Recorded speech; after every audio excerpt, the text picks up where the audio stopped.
आपको एक सहाबी का किस्सा सुनाऊंगा जिनके विसाल के टाइम पे उनकी कुल विरासत 606 अरब डॉलर्स थी। आप सिर्फ इमेजिन करें कि बहैसियत कौम हम 1-1 अरब डॉलर्स के पीछे कभी IMF के आगे हाथ लाते हैं, कभी अपने दोस्त वाले के आगे हाथ फैलाते हैं, और हमारी अपने दीन इस्लाम के अंदर हमारे सहाबा इकराम जो एक एक सहाबी एक एक यूनिवर्सिटी की हैसियत रखता है, हम उनको नहीं पढ़ते और हम फॉलो करते हैं। कभी जेफ बेजोस को फॉलो करते हैं, कभी बिल गेट्स को, कभी इलॉन मस्क को, कभी मार्क जकरबर्ग को। हालांकि अगर देखा जाए तो बिल गेट्स की, मार्क जकरबर्ग की और इलॉन मस्क की कुल जो विरासत है या कुल इनकी दौलत है, उनसे भी 150 अरब डॉलर्स हज़रत अब्दुर्रहमान बिन औफ की दौलत जो थी वो ज़्यादा थी।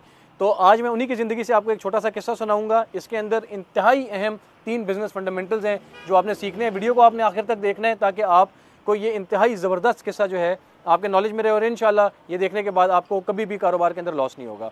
हज़रत अब्दुर्रहमान बिन औफ से पूछा गया कि हज़रत आपको सबसे कम प्रॉफिट या लॉस अपने कारोबार के अंदर कब हुआ?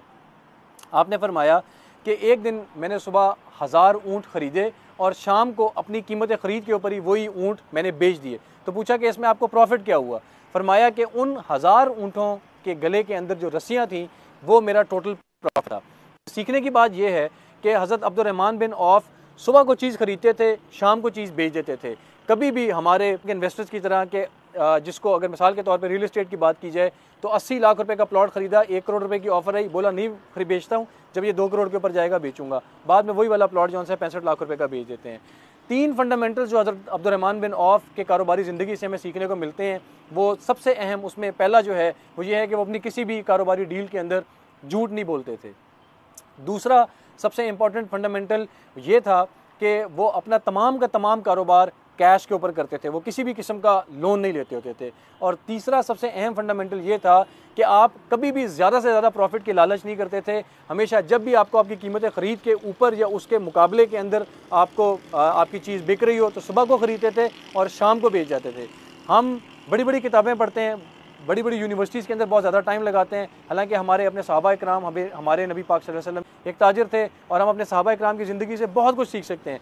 मैं आपसे ये वादा करता हूँ कि अगर आप हज़रत अब्दुर्रहमान बिन औफ की ज़िंदगी की तालीमात को देखें, कारोबारी तालीमात को फॉलो करें, तो ना आपको कभी इंशाल्लाह लॉस होगा और आप हमेशा प्रॉफिट के अंदर रहेंगे। कभी अपनी डीलिंग्स के अंदर आपने झूठ नहीं बोलना, हमेशा आपने काम जो है वो कैश के ऊपर करना है और इंश्योर करना है कि आपका कैश जो है वो रोटेट होता रहे, आपका कैश फ्लो मेंटेन रहना चाहिए। और तीसरा, आपने ज़्यादा से ज़्यादा प्रॉफिट की लालच नहीं करनी।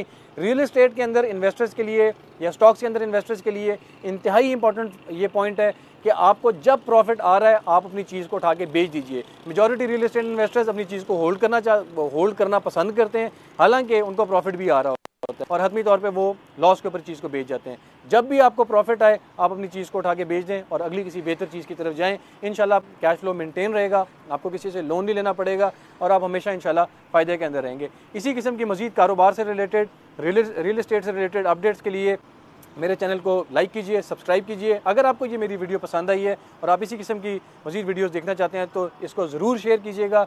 आज के लिए तलहा बिन रियाज को इजाज़त दीजिए। पर स्क्वायर फुट को लाजमी लाइक और सब्सक्राइब और शेयर कीजिए और अपनी दुआ में याद रखें। मिलते हैं अगली वीडियो में।